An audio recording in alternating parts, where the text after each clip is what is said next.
I ordered a writing curriculum. I ordered a history curriculum.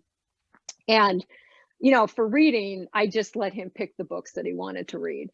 And I figured that was enough. And I was investigating science curriculums, right? Mhm. Well, what I found out pretty early on, the writing curriculum, it was a battle back and forth. The math worked well, and I could get about an hour of math out of him a day.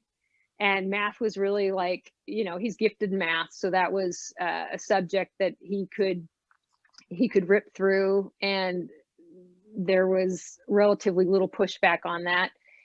And then the writing, like I said, it was just a fight back and forth. And then I thought about it, and I remembered reading in a book at some point that different people are ready to learn things at different times. Right. And I thought back, I had this roommate after I got out of college, and she was so insightful, really smart, but she grew up feeling stupid. And she told me the reason was that she just could not learn to read until she was 8. And so everybody treated her like she was slow.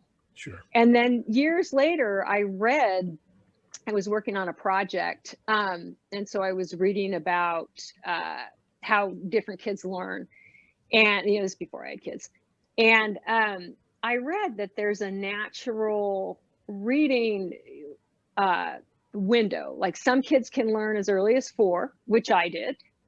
And some kids can learn as late as 8. And either way, it doesn't mean one of them is smarter than the other. It doesn't mean that either of them is going to be a better reader when they get to high school.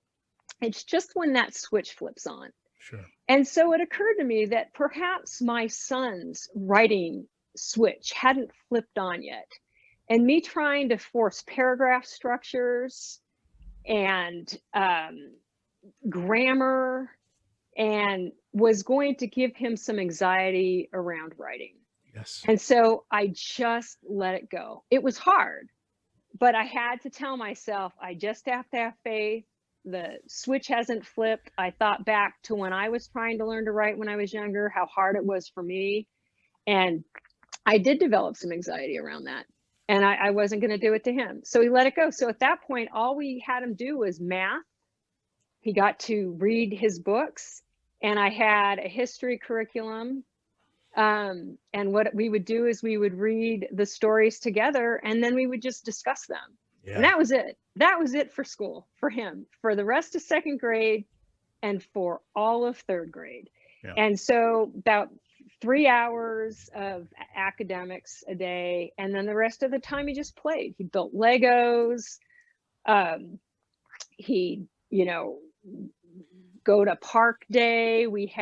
There was homeschool soccer here. We would go twice a week to that.